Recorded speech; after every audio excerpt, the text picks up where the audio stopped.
স্বপ্ন সেটা নয় যেটা আপনি ঘুমিয়ে দেখেন, স্বপ্ন সেটা যেটা আপনাকে ঘুমাতে দেয় না। নমস্কার, আমি গৌতম প্রামাণিক, আপনি দেখছেন বাংলা মোটিভেশন। একবার একটা লোক মেলায় মেলায় বেলুন বিক্রি করে বেড়াতো।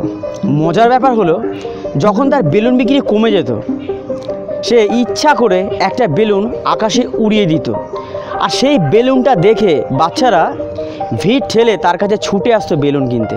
আর এই রকমভাবে সে সব বেলুন প্রত্যেকটা মেলাতে বিক্রি করে ফেলতো।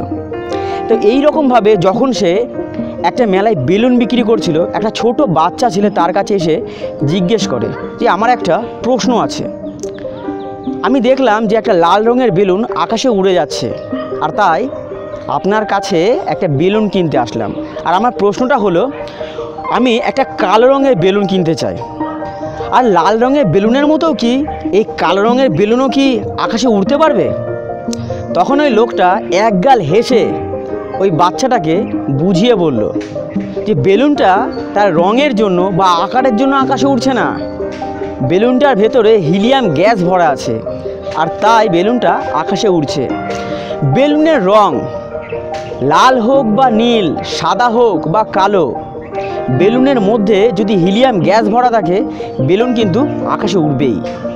আপনি যদি ভাবেন আমার হাইটই নেই, আমার আবার স্বপ্ন, আমার দ্বারা কিছুই হবে না, আপনার হাইট আপনার স্বপ্নের পথে বাধার কারণ, তবে সচিন তেন্ডুলকরকে একবার দেখুন। তিনি তার হাইট নয়, তার ক্রিকেট খেলাকে ফোকাস করেছেন, আর যার কারণে শুধু তিনি ভারতবর্ষের নয়, সারা পৃথিবীর মানুষের কাছে একজন প্রিয় ক্রিকেটার এবং সারা পৃথিবীর শ্রেষ্ঠ ক্রিকেটার হতে পেরেছেন।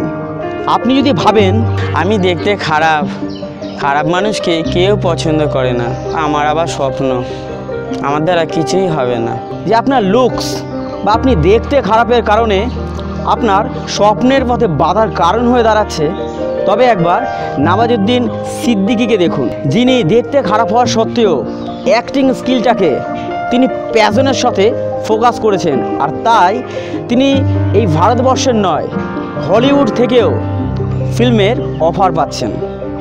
আপনি যদি ভাবেন আমি খুবই গরিব, গরিবদের কখনো স্বপ্ন দেখতে নেই, কারণ গরিবদের স্বপ্ন কখনো সত্যি হয় না।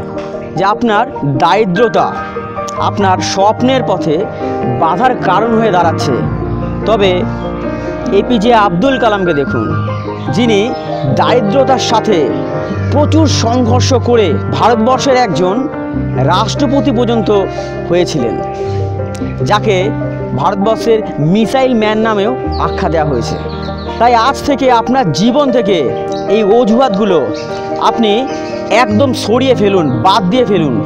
যে আপনার স্বপ্নের পথে আপনার হাইট, আপনি দেখতে কেমন, আপনার দারিদ্রতা বাধার কারণ হয়ে দাঁড়াচ্ছে। আপনার স্বপ্নের পথে সবচেয়ে বাধার কারণ হলো আপনার মাইন্ডসেট, এটাকে বদলান এবং আপনার জীবনের বেলুনে আপনি হিলিয়াম গ্যাস ভরতে শুরু করুন। একবার যখন ভরতে শুরু করবেন, তখন আপনাকে আকাশে ওড়া থেকে কেউ আটকাতে পারবে না, কারণ আপনি এই পৃথিবীতে এসেছেন কিছু করে দেখানোর জন্য, আপনি এই পৃথিবীতে এসেছেন নিজেকে আবিষ্কারের জন্য। নিজেকে আপনি আপনার স্বপ্নের জন্য এতটাই যোগ্য করে তুলুন যে আপনি স্বপ্নের দিকে ছুটে যাবেন না, স্বপ্ন আপনার কাছে ছুটে এসে বলুক যে আই অ্যাম রেডি, আমাকে অ্যাকসেপ্ট করো। এই ভিডিও সম্পর্কে আপনার যদি কোনো মতামত থেকে থাকে, কমেন্টে অবশ্যই আপনার মূল্যবান মতামতটি জানান। আর হ্যাঁ, ভিডিওটি ভালো লেগে থাকলে লাইক করুন, আর চ্যানেলটিতে নতুন হলে সাবস্ক্রাইব করে আমাদের সাথে থাকুন। ভালো থাকুন, সুস্থ থাকুন, ধন্যবাদ।